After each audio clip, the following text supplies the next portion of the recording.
کیا عشق نے سمجھا ہے، کیا حسن نے جانا ہے، ہم خاک نشینوں کی ٹھوکر میں زمانہ ہے۔ اعوذ باللہ من الشیطان الرجیم، بسم اللہ الرحمن الرحیم۔ رائل یو ٹی وی کی طرف سے السلام علیکم۔ آج کی ویڈیو میں ہم تائیوان کے اپنے فیوریٹ ٹاپک پر بات کریں گے۔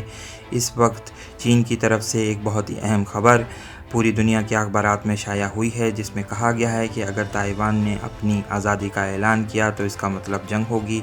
آپ لوگوں سے گزارش ہے کہ آج کی ویڈیو کو پورا دیکھیں، ساتھ ہی ساتھ چینل کو سبسکرائب کریں اور بیل آئیکن کے بٹن کو بھی ہٹ کریں۔ چین نے کھلی دھمکی دیتے ہوئے کہا ہے کہ اگر تائیوان نے اپنی آزادی کا اعلان کیا تو اس کا مطلب جنگ ہوگی۔ بہت ہی اہم خبر۔ پچھلے دنوں یہ خبریں بھی منظر عام پر آئیں جب چین نے اپنے قریباً 12 جہازوں کو تائیوان کی فضائی حدود میں بھیجا تھا، اور پھر اگلے ہی دن قریباً 15 جہازوں نے تائیوان کے فضائی حدود کی خلاف ورزی کری تھی۔ گو کہ چین کا اس حوالے سے یہ موقف ہے کہ تائیوان چین کا حصہ ہے، اس لیے کسی صورت میں بھی ہم یہ قیاس نہیں کر سکتے کہ تائیوان کی فضائی حدود کی چین نے کوئی خلاف ورزی کری ہے۔ یہ چین کا موقف ہے۔ اب یہ لگ رہا ہے کہ آہستہ آہستہ ہم ایک بڑی جنگ کی طرف بڑھ رہے ہیں۔ فوربس جریدے کے حوالے سے American national defence war college کے پروفیسر چارلس جان نے یہ کہا ہے کہ چین نے مارک کر لیا ہے ان جگہوں کو، خاص طور پر تائپی جو کہ تائیوان کا دارالحکومت ہے، اس کے حوالے سے یہ بات مارک کر لی گئی ہے کہ کہاں کہاں چینی جہازوں نے بمباری کری ہے۔ یہاں آپ کو یہ بات بھی بتاتے چلیں کہ اس وقت تھیوڈور روزویلٹ جہاز جو کہ کیریئر اسٹرائک گروپ کا سب سے بڑا جہاز سمجھا جاتا ہے، وہ اس وقت تائیوان اسٹریٹ میں موجود ہے، ساؤتھ چائنا سی میں موجود ہے اور وہاں کے پانیوں میں گردش کر رہا ہے۔ اور یہ بات بھی چین نے کہی ہے کہ اس کے جہاز پوری طریقے سے کیپیبلٹی رکھتے ہیں کہ وہ تھیوڈور روزویلٹ کو بھی نشانہ بنا سکتے ہیں۔ بائیڈن انتظامیہ کے آنے سے پہلے لگ یہ رہا تھا کہ چین اور امریکہ کے تعلقات میں اب نرمی آ رہی ہے، لیکن جیسے ہی صدر بائیڈن نے حلف اٹھایا اسی وقت یہ بات منظر عام پر آئی کہ تائیوان کے ڈیفیکٹو ایمبیسڈر، یعنی جو اس وقت ایمبیسڈر جو سفیر موجود ہیں تائیوان کے یو ایس میں، وہ بھی اس حلف برداری کی تقریب میں موجود تھے، جس پر چین نے شدید ری ایکشن کا اظہار کیا تھا۔ اور یہ محسوس ہوتا ہے، یہ اندازہ لگایا جا سکتا ہے کہ صدر ڈونلڈ ٹرمپ نے ان حوالوں سے چین اور امریکہ کے تعلقات کو انتہائی شدید نقصان پہنچایا ہے۔ یہاں پر یہ بات آپ کو بتاتے چلیں کہ صدر ٹرمپ نے اپنے اقتدار کے آخری دنوں میں یہ اعلان کیا تھا کہ مائک پومپیو یا کیلی کرافٹ جو کہ یو این ایمبیسڈر تھے امریکہ کے، ان کو چین کے حوالے سے یہ بات کہی گئی تھی کہ تائیوان کے دورے پر بھیجا جا سکتا ہے۔ یہی وجہ ہے کہ جس پر چین نے انتہائی شدید ری ایکشن کا اظہار کیا تھا، رد عمل کا اظہار کیا تھا اور کہا تھا کہ ہم کسی بھی صورت یہ بات قبول نہیں کریں گے۔ ساتھ ہی ساتھ ڈونلڈ ٹرمپ نے چین کے حوالے سے ایک 40 سالہ رپورٹ کو بھی شائع کر دیا تھا جو انتہائی خفیہ سمجھی جاتی ہے، جس نے چین اور امریکہ کے تعلقات کو انتہائی شدید نقصان پہنچایا ہے۔ اس رپورٹ میں یہ بات صاف کہی گئی تھی کہ اگر تائیوان کے مسئلے پر کوئی لڑائی ہوتی ہے تو امریکہ تائیوان کی مدد کے لیے ضرور پہنچے گا اور ہمیشہ سے دباؤ ڈالتا رہے گا، اور کسی بھی صورت جو ہے وہ ون چائنا پالیسی کو تسلیم نہیں کرے گا، جس کی وجہ سے چین نے اپنے تعلقات کو ایک نئے انداز سے دیکھنا شروع کیا ہے۔ چین ان حوالوں سے امید کر رہا تھا according to the Global Times کہ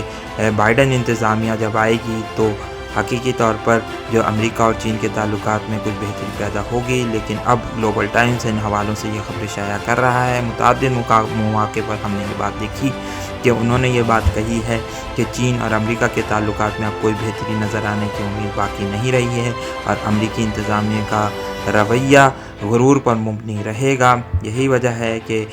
تائیوان کے مسئلے پر چین نے بارہا اس خواہش کا اظہار کیا ہے کہ اس کی جو ملٹری ڈرلز ہو رہی ہیں وہ وار ریہرسل ہیں۔ یہی وجہ ہے کہ اس وقت چائنیز آرمی پوری طریقے سے تیار ہے اور لگتا یہی ہے کہ وہ پوری طریقے سے یہ کوشش کریں گے کہ بڑے پیمانے پر بمباری کی جائے۔ یہاں پر یہ خبریں بھی منظر عام پر آ رہی ہیں کہ تائیوان میں سب سے پہلے جن تنصیبات کو نشانہ بنایا جائے گا وہ ریڈار فیسلٹیز ہو سکتی ہیں، وہ سگنلز ٹرانسمیشنز کی وہ کوالٹی جو ہے کیپیبلٹیز ہو سکتی ہیں جن کو نشانہ بنایا جا سکتا ہے۔ یہی وجہ ہے کہ اب محسوس یہ ہوتا ہے آہستہ آہستہ ایک بڑے کانفلکٹ کی طرف ہم آگے بڑھ رہے ہیں اور ہمیں کانفلکٹ نظر آئے گا۔ عالمی مارکیٹ جو اقتصادی مارکیٹ ہیں ان میں بھی ایک انتہائی بڑی بے چینی نظر آتی ہے۔ ہم تھوڑا سا اس پر تبصرہ کرتے چلیں کہ اس وقت گیم اسٹاپ جو کہ ایک مالیاتی طور پر دیوالیہ ہوتی ہوئی کمپنی تھی، اس کو سوشل میڈیا کے جو اسمال انویسٹرز ہیں اس نے کامیاب بنا دیا ہے اور بڑے پیمانے پر پروفٹ حاصل کیا ہے۔ لیکن ساتھ ہی ساتھ یہ بھی دیکھا گیا کہ بڑے بڑے ہیج فنڈز جو کہ بڑی بڑی کمپنیز اسٹاک مارکیٹ میں سرمایہ کاری کرتی ہیں ان کو شدید نقصان پہنچا ہے، اور لگتا یہ ہے کہ عالمی اقتصادی مارکیٹ جو بڑی بڑی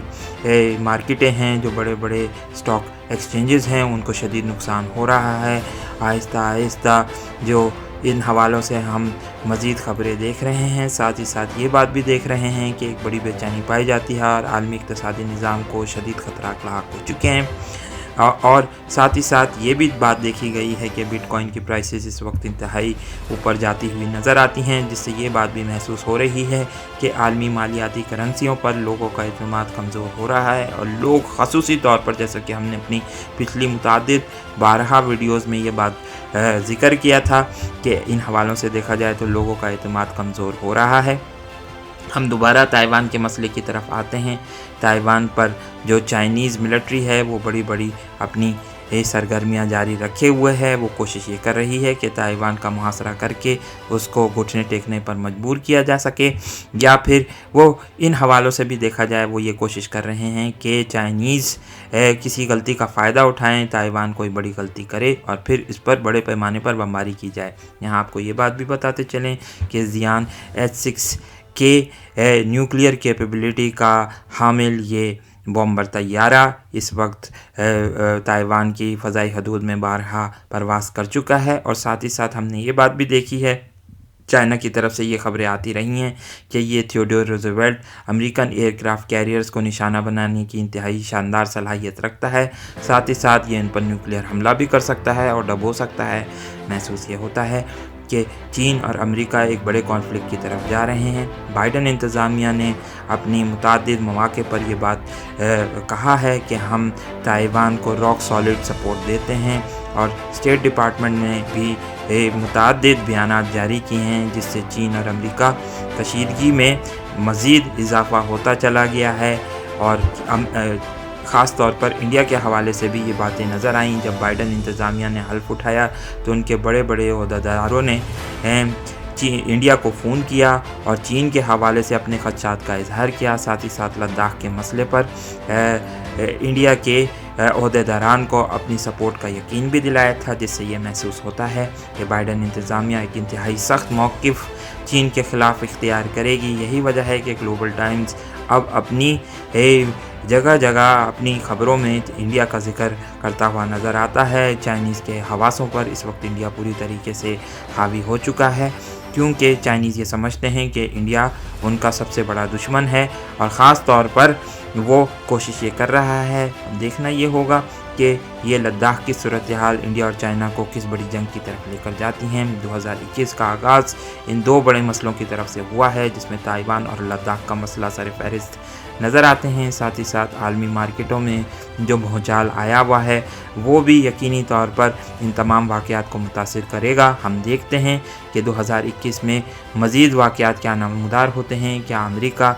تائیوان کی مدد کو آئے گا؟ گو کے سلسلے میں کوئی حتمی بات نہیں کی جا سکتی، لیکن یہاں ہم اپنی رائے کا اظہار کرتے ہوئے یہ بات کہیں کہ ہمیں نہیں لگتا ہے کہ امریکہ تائیوان کی مدد کو آئے گا۔ امریکہ صرف انتظار کرے گا اور دیکھے گا کہ صورتحال کس طرف جاتی ہے۔ اگر چین اپنے طور پر جلد ہی تائیوان پر قبضہ مکمل کر لیتا ہے تو امریکہ بالآخر تائیوان پر چین کے قبضے کو تسلیم کرے گا، لیکن اگر تائیوان کی طرف سے زیادہ عرصے تک مزاحمت ہوتی ہے اور تائیوانی مزاحمت کرنے میں کامیاب ہو جاتے ہیں تو شاید پھر امریکہ بھی اپنی پالیسی پر نظر ثانی کرنے پر آمادہ ہو جائے اور کوشش کرے کہ تائیوان کی مدد کر سکے۔ گو کے اس سلسلے میں ہمیں جو امیدیں ہیں وہ بہت ہی کم نظر آتی ہیں، لیکن کوئی بھی صورتحال پیدا ہو سکتی ہے۔ ہم صورتحال کو مانیٹر کر رہے ہیں اور اس حوالے سے رائل یو ٹی وی کے توسط سے آپ کو متعدد خبریں دیتے رہیں گے اور بارہا طور پر متعدد مواقع پر آپ کو اپڈیٹ کرتا ہم چلیں گے۔